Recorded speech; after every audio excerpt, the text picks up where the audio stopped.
गुरुवार को सवर्ण सेना और सभी सवर्ण जाति के नेतृत्वकर्ताओं ने यूजीसी अधिकारियों द्वारा किए गए एक तरफा निर्णय को नकारते हुए संयुक्त रूप से 29 जनवरी को गांधी हॉल में एकत्रित होकर कमिश्नर कार्यालय पर प्रदर्शन किया और प्रधानमंत्री के नाम ज्ञापन दिया।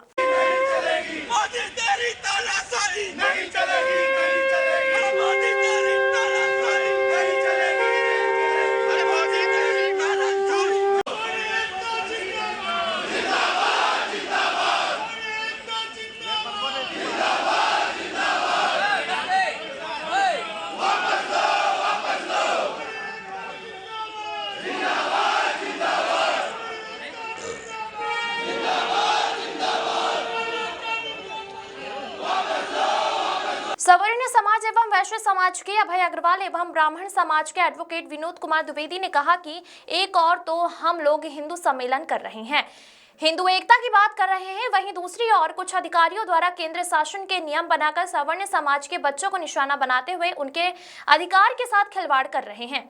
यह प्रजातांत्रिक देश है, सभी के लिए एक जैसा कानून होना चाहिए। यूजीसी द्वारा कॉलेज और यूनिवर्सिटी के अंदर पिछड़ा वर्ग और दलित वर्ग के लोगों को जो हिंदुओं से अलग करते हुए नया कानून बनाया गया है, ऐसा लगता है कि किसी अधिकारी की मंशा यह है कि हिंदू एकता खतरे में रहे और हम आपस में बांटे रहें, इसलिए ऐसा कानून बनाया है जिसमें एक वर्ग दूसरे वर्ग पर आरोप लगाता है तो दूसरा वर्ग उसे पहले कानून रूप से जेल काट के आने के बाद स्पष्टीकरण दे कि वह निर्दोष है।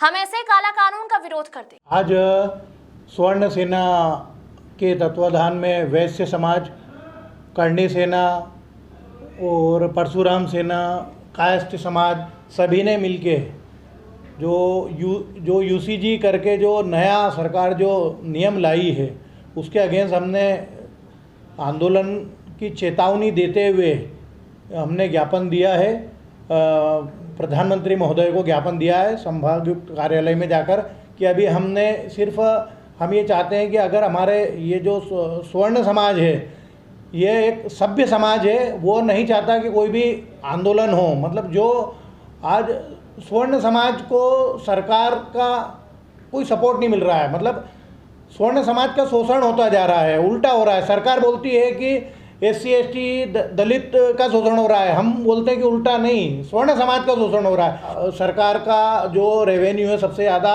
स्वर्ण समाज का उसमें हाथ है, लेकिन उसके बावजूद भी क्या होता है कि कोई भी नियम आता है वो स्वर्ण समाज के खिलाफ होता है। तो ऐसा क्यों? क्या स्वर्ण समाज के बच्चे जो हैं उनको क्या अधिकार नहीं है? आज ये नियम आया कि अगर स्वर्ण समाज का बच्चा है, अगर वो अगर किसी को मजाक में भी अगर कुछ बोल देगा तो कोई भी आके उसके खिलाफ कुछ भी झूठी FIR दर्ज करवा देगा। और सबसे बड़ी बात ये है कि ये जो एक्ट आया इसमें ये है कि उसमें उसकी कोई सुनवाई नहीं है। मतलब तो क्या मतलब स्वर्ण समाज क्या डर डर के जिएगा क्या? ये स्वर्ण समाज।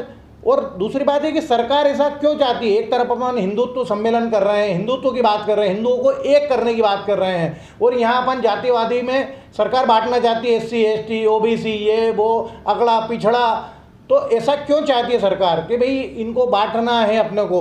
भाई अगर आप नहीं बांटना चाहते हैं तो सबके लिए समान नागरिकता लेके आए, समान आपको आरक्षण देना है, आप आर्थिक आधार पे आरक्षण दो उसकी स्थिति पे, ऐसा थोड़ी जातिगत आधार पे आरक्षण देना क्यों है? सरकार को एक सब दलगत राजनीति से ऊपर उठकर पूरा जातिवाद से उठकर निर्णय लेना चाहिए। देश में अगर समानता कायम करना चाहते हैं तो सबसे पहले ये जातिवाद जो राजनीति जो हो रही है इसको खत्म करना चाहिए। मैं अभय कुमार अग्रवाल वैश्य समाज से। ज्ञापन देने का जो मुख्य कारण था वो ये था कि यूजीसी का एक कानून पास कर दिया इन लोगों ने।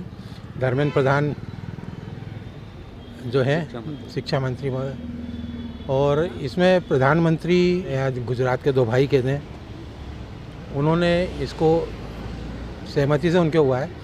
और ये मुख्य मुद्दा इसलिए है कि हमारे सवर्ण जाति के जो लोग हैं जिसमें ब्राह्मण, ठाकुर, बनिए वगैरह सभी आते हैं, उनके बच्चों को, उनकी प्रतिभाओं को कुचलने के लिए ये कानून लाया कि कोई अगर शिकायत कर देगा कि इन्होंने हमको छेड़ा है या इन्होंने ऐसा किया है तो बिना जांच किए इस पर उनके FIR हो जाएगी, उनकी जो एजुकेशन की वो है, उनका कैरेक्टर है, उस पर दाग लग जाएगा, तो वो सरकारी नौकरी नहीं पाए पाएंगे। अभी क्या हो रहा है कि प्रशासन में देख लें, आप दूसरे उसमें देख लें, जुडिशरी में देख लें, सामान्य जाति के जो लोग हैं वो उच्च पदों पे चले जाते हैं। क्योंकि उनकी प्रतिभाएं हैं और ये सब, तो उनको आगे लाने के लिए ये सारा खेल रचा जा रहा है। तो ये चीज़ें गलत है, क्योंकि जो यूजीसी का कानून आप ला रहे हो, उस कानून में उसको लाने की ज़रूरत नहीं थी। रेगिंग को लेके यूजीसी पहले एक कानून पास कर चुका था कि कोई भी अगर इस प्रकार की हरकत करता है तो जांच होगी, कमेटी जांच करेगी, फिर उसका एफआईआर होगी।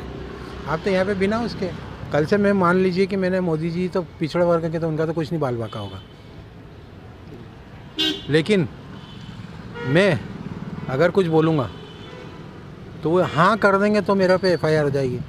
उनका बस नहीं चलता, नहीं तो सामान्य वर्ग के सारे लोगों को किसी समुद्र में फेंकवा देते हैं। यही और धर्म जाति में सनातन धर्म के बड़े, हिंदू समाज के बड़े पुरोधा बनते हैं, कट्टर समर्थक बनते हैं, पर कर क्या रहे हैं? जो शंकराचार्यों का या संत समाज का शाही स्नान होता है वो उनके हिसाब से होता है। उनको क्या करा इन्होंने? अपमानित किया। और जो 8वीं पास कथा गुरु और वो हैं, उनको क्या कर रहे हैं? उनको सम्मान दे रहे हैं। एक वो सतुआ बाबा आ गए 8वीं पास, उनको वहाँ पे राजकीय सम्मान मिलता है। ये ठीक वही काम कर रहे हैं जो औरंगजेब और उनने किया। भारत के संविधान में हमें जो मौलिक अधिकार मिले, वो मौलिक अधिकार ये कहते हैं कि भारत के हर नागरिक को समानता का अधिकार है। तो आप क्या कर रहे हो? आप बांट रहे हो। तो भारत के संविधान के साथ भी छेड़छाड़, भारत के इतिहास के साथ भी छेड़छाड़, हिंदू समाज के संतों के साथ छेड़छाड़। तो आपको क्या करना चाहिए? मैं तो कहता हूँ आपका अंतर्राष्ट्रीय आपका अपराध है। एडवोकेट विनोद कुमार द्विवेदी, हाईकोर्ट और इधर देखता ही हूँ। भविष्य में मैं स्टेट बार का प्रत्याशी भी हूँ और मैं चाहूँगा कि अगर समर्थन मिलता है तो कुछ और क्रांतिकारी कदम होंगे।